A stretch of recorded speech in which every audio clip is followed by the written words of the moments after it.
Okay, I just got a request for a new video, so I actually thought I'd share some of the things that I was doing with a student I was tutoring in Latin this week. Summertime, so all my creative juices are flowing, and this is just an introduction to verbs and conjugations.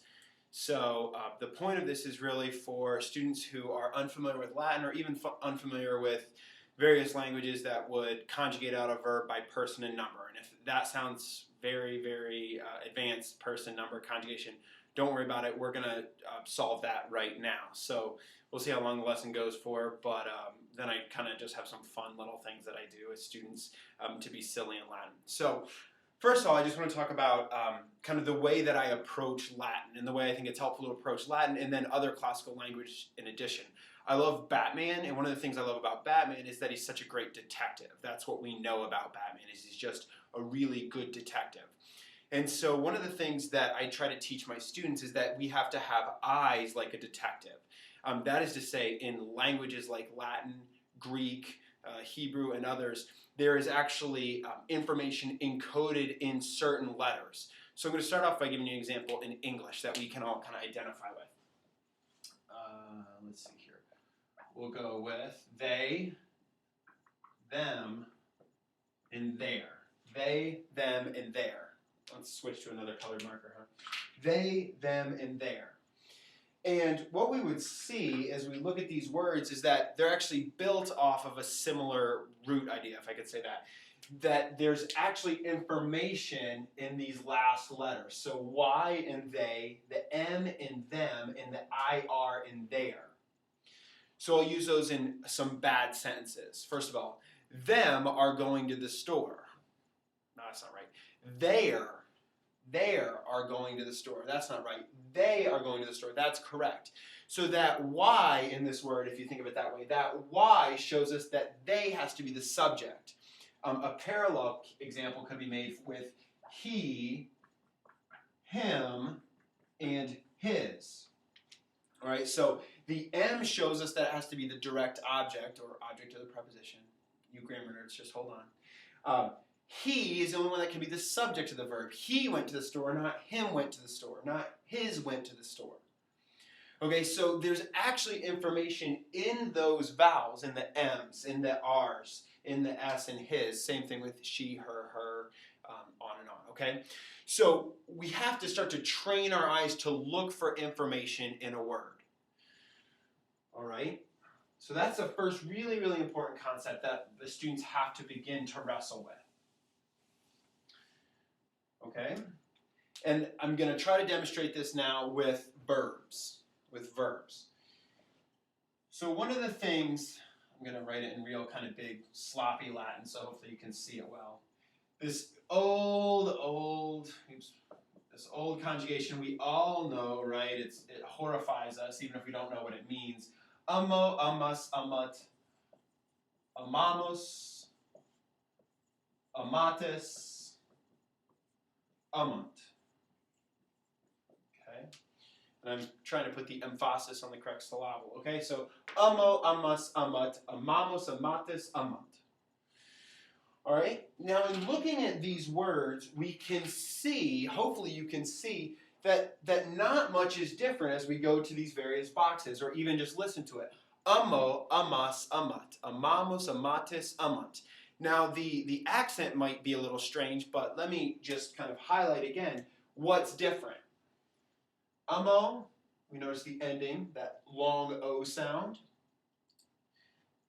The S at the end of amas versus the T at the end of amat. So amas versus amat. Mus at the end of amamos, tis at the end of amatis, and nt at the end of amant. So just like he, him, his, and they, them, their, maybe we could start to train our eyes, and this is very important, that we start to train our eyes to look for little bits of information at the end of a word. Now this is going to happen both for verbs, right? Things that we do or things that we are. I walk, I hug, I teach, I am tall, verbs, right? And nouns. We're not going to do nouns today. We're just going to concentrate on verbs, okay? All right. So now I want to talk about what is actually encoded in these letters. I said, for example, in he, him, and his, that S tells us that there's like possession involved, and that M tells us that it's an object of something, either of a verb, an indirect object, a preposition, etc. Don't get bogged down in that. So here I want to talk about what these endings tell us. Okay? What this T tells us is that the subject of our verb, the person doing the action or the thing producing the action, yes, we're not going to deal with passives, don't get freaked out, we're just doing actives. The T tells us that what we have is a third person singular subject.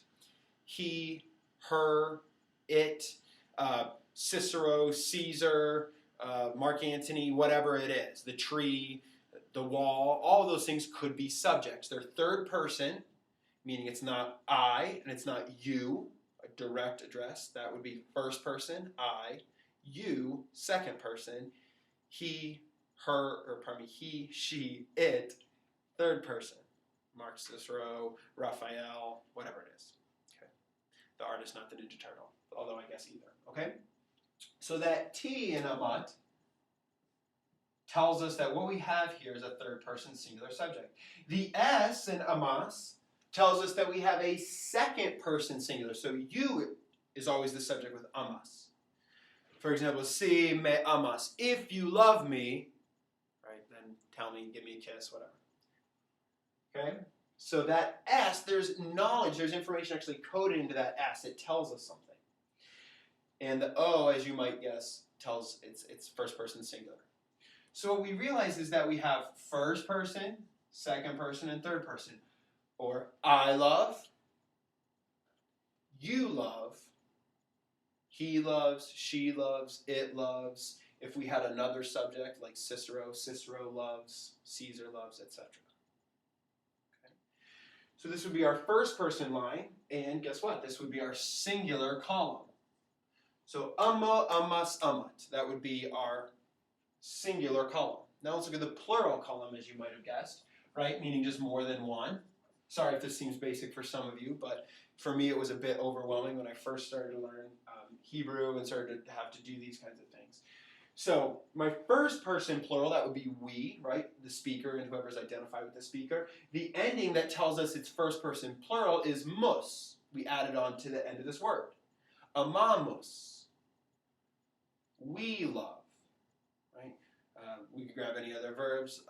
We swim, we jump, we grow, we talk, we are tall. Mus tells us that. Amatis, tis tells us that it's second person plural. Tis, so amatis. Tis. You love, you all love. Or if you're from Texas, as I say to my students, y'all love.